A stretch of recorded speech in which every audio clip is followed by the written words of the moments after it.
What I'm looking for in a bank is one that's looking out for me, like NBT. I want a relationship and a team that supports me in my dreams. And when life gets challenging, I need a bank that's focused on what matters. Not to mention one that's been top rated by Forbes in trust, customer service, financial advice, and more. That's why when it comes to meeting my banking needs, it's always NBT. Learn more at nbtbank.com. Member FDIC, Equal Housing Lender. Welcome and thanks for tuning in. This is Tom Hickey from 2020 Media, and you are listening to NBT Bank's On the Scene podcast, reaching over 250,000. That's nearly 250,000 readers of the Jewish Ledger, weha.com, and West Hartford Magazine, 24/7, 365. And I am, again, as always, partnered with Bob Carr, who I always say is my partner in crime. I need to come up with a better, introduction, than that. But we have a lot of fun introducing people and special guests like we have today. So I'll turn it over to Bob so he can say hello. I want to thank NBT Bank for sponsoring our podcast. Oh my gosh, how did I forget my NBT Bank? I must have skipped right over that. Need another Hickey note. Thanks, Tom. Tom Hickey, along with myself, Kosher McCarty, Ronnie Newton, is a founder of weha.com and a partner in weha.com. Tom brings to West Hartford the Connecticut Jewish Ledger, West Hartford Magazine, which is West Hartford's original lifestyle magazine, the various tastes of West Hartford, the best of West Hartford, which will be celebrating its 10th anniversary this fall, and other fun events throughout the year. Our podcast is assembled and posted by the Modern Observer Group of Middletown, Connecticut. And today our guest is Kristiann Vargas, owner and executive chef at Distinctive Ideas and resident chef at AUERFARM, Our Farm? Our Farm. There we go. So welcome, Kristiann. Thank you. I'm so excited to be here. We're great. I've heard Kristiann speak before, and she's quite the energetic personality. I did have a question for you. One of the things that I remember from the Chamber of Commerce event that you spoke at, you spoke about how you ended up in the restaurant business, and I thought it was a great story and how you ended up getting your first position and then working from there. So if you can recount that for us, that would be great. Sure. So after a long, 10-year plus very successful career in hardscape construction, right before the pandemic, I decided it was time to change careers. My personal life was changing and I had some healing to do as a mom, as a woman. And so I figured out that what was going to make me the happiest was cooking. Where our family, our heritage is very much that centered around a table. And that's how I grew up. And while I was in hardscapes, I used to throw these lavish dinner parties for friends. And my customers didn't even know that I could cook. So when I made this huge transition, I just remember one of my favorite customers coming up to me and being like, I'm so excited for you. I'm so proud of you. But I just want to make sure that you know what the heck you're doing. You can cook, right? Before you jump off and become a chef. And I was, it's just really funny. And so the summer of 2021, with all the restrictions, that's when I thought was a perfect time to start Distinctive Ideas. And we used to throw secret dinner parties in people's backyards and sell tickets. And we would cook everything on site outside over open flame. We'd pick up ingredients day of, cook everything in front of people, serve it, and then send everybody home. And then we would dispose of everything. And it was a huge hit. And we did 18 parties that first 6 months. But then as it started to cool off, I realized I had a really big problem. I've got 2 kids. At that point, they were 3 and 6. And, shoot, what happens if I don't get any parties through the winter months? Cash flow is going to dry up real quick. And now this is a really stupid idea.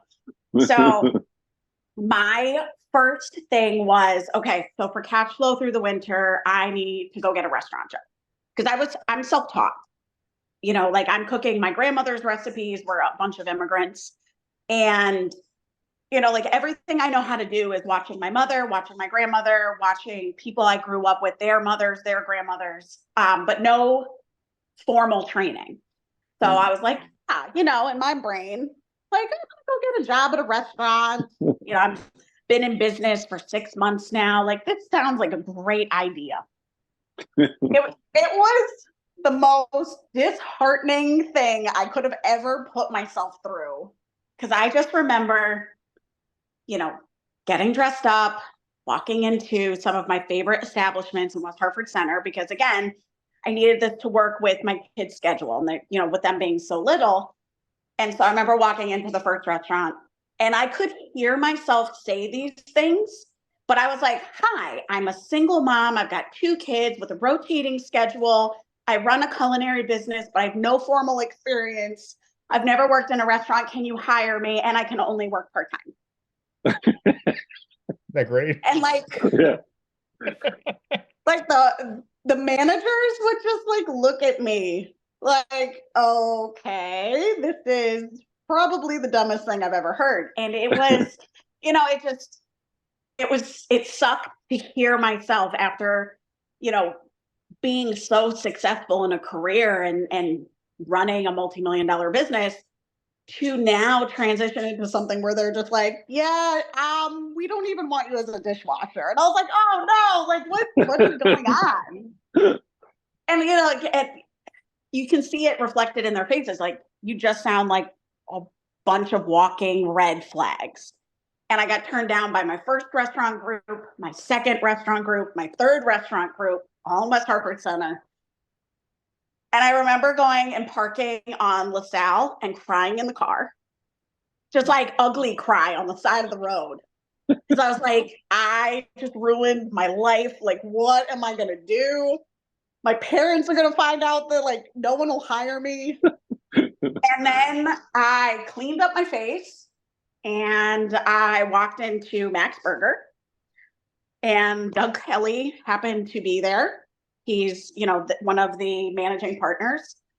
And I just remember like giving him my spiel, but like by that point I was like so exhausted that I think I like spoke too fast and like too high pitch, and I probably looked nuts. And I just remember him being like, okay, you want to start tomorrow? And I think I just like stopped and was just like, wait, are you? And then I totally was like, are you shitting me? And he was like, yeah, you want to start tomorrow? I was like, yeah, I really want to start tomorrow. And it was great because it was the beginning of 2 years part-time working for Doug and, his manager, Grace, and just doing all kinds of like great, amazing things and learning, and started as a host and then somehow prep, and then on the line, pantry.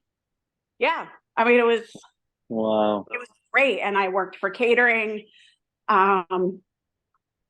did a lot of events with them on a very part-time basis. And they treated me so well, and they were so supportive. And that goes from Doug to the other managing partners to some of the chefs that they had and other managers. And it was just a really great experience that provided me that confidence that I needed, that the path that I had chosen for myself was the one that I was supposed to be on. Wow. Now, had you planned on going in there, or was it just that you regained your composure while you were in the car and you looked up and there was, Max Burger? Yeah. Like, I don't know why I didn't think of them first. Yeah. And I was thinking about that afterwards. I was like, I think because I was so intimidated by the brand, right? Yeah. That even though like I was doing what I was doing, I mean, I was only 6 months in. Everybody in 6 months in thinks that, like you're still fearless. You're running on adrenaline. And no, it was really good that I did walk in, because that was a really fantastic, time with them. And again, just them being so incredibly supportive to now, be able to confidently, this is my first, 2024 is the first year where we're doing this full time, like full time. Mm-hmm. So yeah, I mean, it's pretty crazy. Tell us about then the transition to doing it full time. I know you've mentioned in at the talk you had done that I heard is a number of events you've done over, like, you know, your year one, year two, year three, your event numbers, and then also you also described how you talk to folks about what they should expect from you. Like, instead of telling you what to cook, you tell them, you find out about them and ask them about their lives. I mean, I thought all that was very interesting, and how you come up with a menu plan. Yeah, well, I mean, and because we're different, we're different in the sense of, I don't know, I'm nuts. Like when you invite somebody over to your table, you kind of cook for them. You don't ask your guests like, oh, like, what do you want to eat? So I kind of approach the business. What?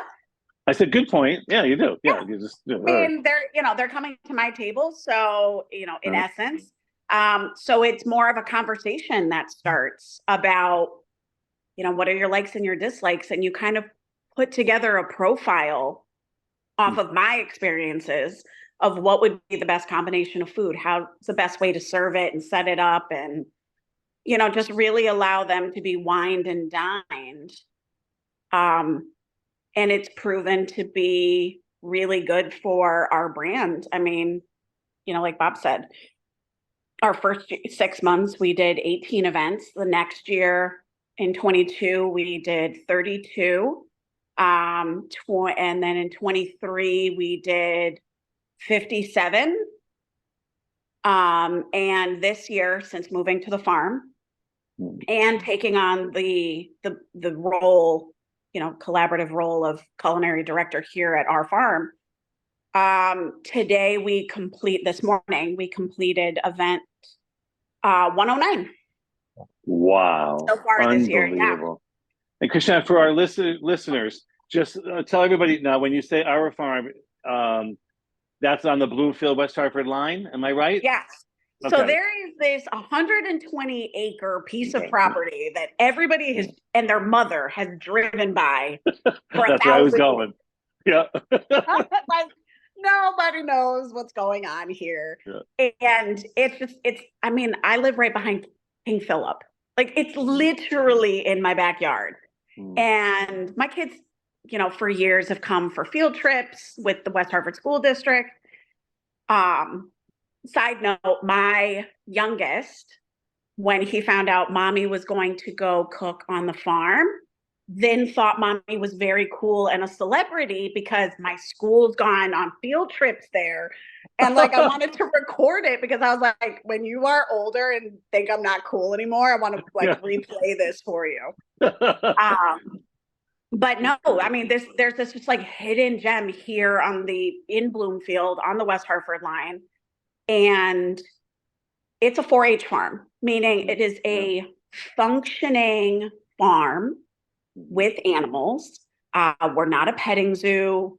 We're not a cutesy farm.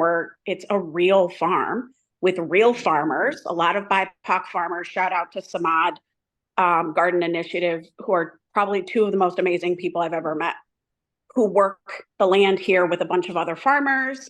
And there's about 100 kids that go to school here Monday through Friday in different capacities. And there's 2 commercial kitchens. Wow. And one of them is where I run Distinctive Ideas out of. And we do private events. We do farm to table. We do, brunch and workshops and lunch and learns and dinner and learns. And then also support the programs here on the farm. And there's a lot of social action groups here housed on the farm that I have been very lucky to work with, which is just, I mean, it's just probably the coolest damn thing I've ever done in my whole life. Wow. And the 100 kids you said who are there every day, for what? For like a school, like a for educational reasons? Or? Yeah. So we have 2 preschools, Farmington Transitional Academy, was housed here for the last couple years. There's Montessori that sends children here throughout the, Annie Fisher, who sends kids through here throughout the year. We have homeschooling center, and then there's a bunch of field trips from all the neighboring schools. I mean, it's a whole community unto itself, and nobody knows. Well, now they do. Now they do. Yeah, right? they do. Yeah. Well, and I think that's part of why, Erica, the director, brought me here to the farm is, I mean, I am not, by no means am I quiet. And I'm really excited, and I am excitable. So like I'm screaming from the rooftops what we're doing here. And because it's really just that cool. And I feel like everybody should know, because there's a huge movement about farming, learning where your food is coming, rediscovering what slow food means, sustainability, eating better for yourself, your families. And I think after COVID, people really connected with nature again. And so it's like all of the things. It's got, 2 farm stays, which are, Airbnbs, trails. I mean, literally all the things, hashtag all the things. I mean, wow. I'm going to put it on a shirt. Yeah, absolutely. Well, I'm sure that Bob didn't hook us up together on this podcast thinking this, or maybe Bob did. But we are definitely going to talk offline because I, again, you think you know everything. How many times have I driven by and I had absolutely no idea, that there was anything going on? I think I saw the 4-H sign and that was about it. Everybody I talk to, I'm like, they're like, where is that? I'm like, Bloomfield, where those 2 really annoying lights are on, on Simsbury Road. And they're like, oh, I drive by there all the time. Well, slow down, turn in, park, walk, make some reservations, because we do only ticketed events here. Yeah. So they're very, contained and organized, and we try to make them organized. Great. And they're typically 4-course events, and we really just want people to park and disconnect and then walk towards, the red arch where my kitchen's located and the pavilion. And reconnect with your senses. And I know it's like so cliche, but it's a real thing, to be here, like I can hear through my window right now, the peacocks, Bonnie and Clyde, I mean, squawking like they're going to die. And, we got cows and goats up in the fields, and we have bunnies and chickens. And so, I mean, there's so much life here and beauty. And it's nearly impossible to come here and be pissed off. And it's impossible to come here and dine and not leave feeling like, damn, that was really great.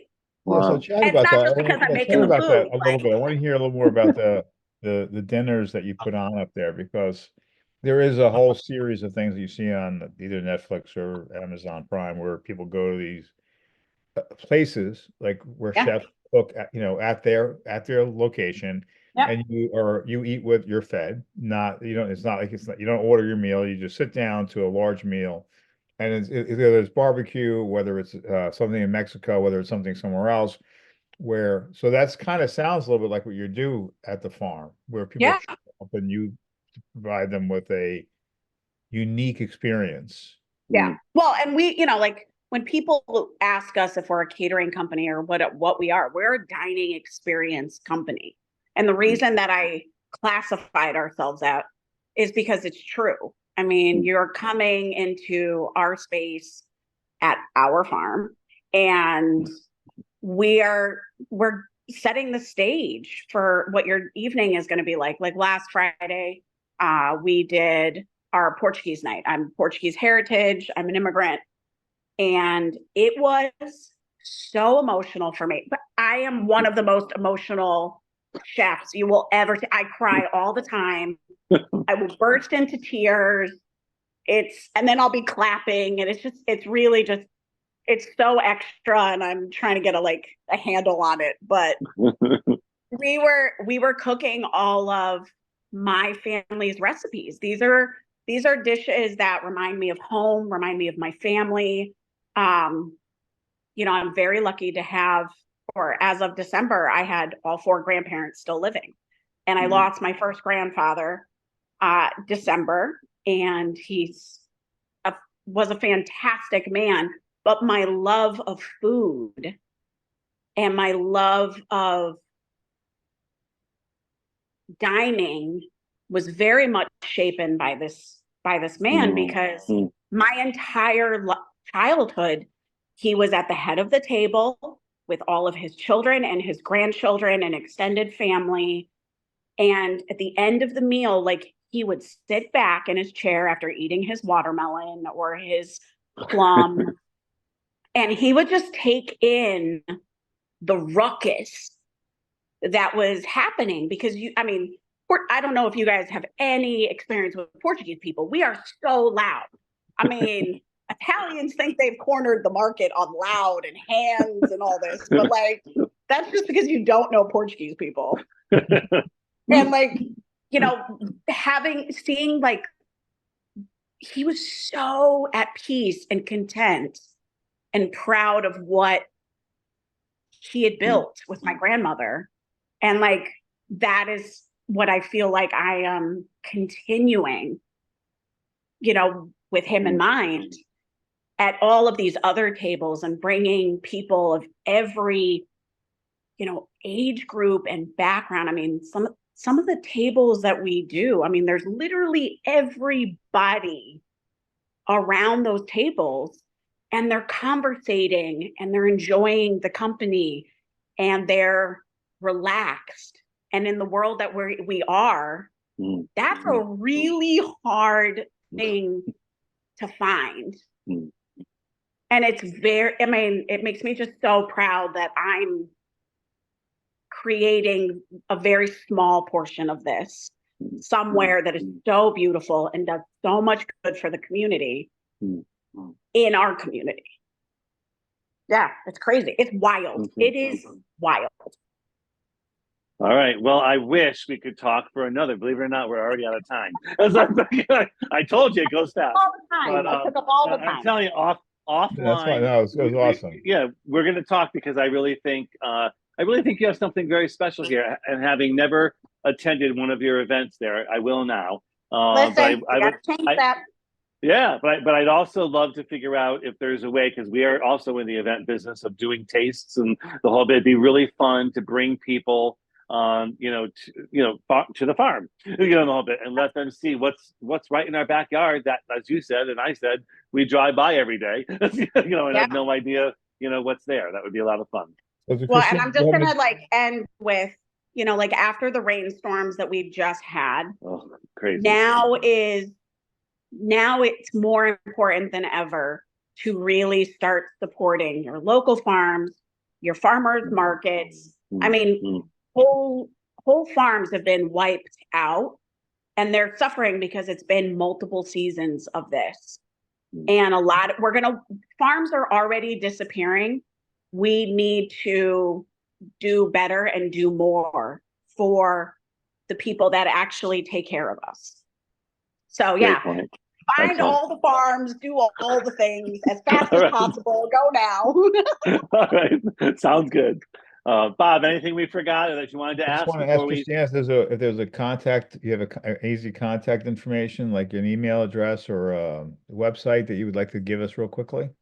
Yeah, our website is distinctive-ideas.com. You can find us on social media at Distinctive Ideas, and as always, ourfarm.org. So AUER farm.org. Perfect. All right. And believe me, listeners, all 250,000 of you haven't heard the last of this. We're going to put something together and do something really fun, because I think it's the right thing to do. And the timing is perfect. So again, shout out to NBT Bank. Thank them very much for their support and their generosity. Without their support, we would not be able to have this podcast and bring you people who can educate you all about farms and farm to table and distinctive ideas for dining. So we will be more, you will hear more about this in the future, I'm sure. But in the meantime, please check out Kristiann's website and let me and Bob know. And until next time, we will see you somewhere else on the scene. What I'm looking for in a bank is one that's looking out for me, like NBT. I want a relationship and a team that supports me in my dreams. And when life gets challenging, I need a bank that's focused on what matters. Not to mention one that's been top rated by Forbes in trust, customer service, financial advice, and more. That's why when it comes to meeting my banking needs, it's always NBT. Learn more at nbtbank.com. Member FDIC, Equal Housing Lender.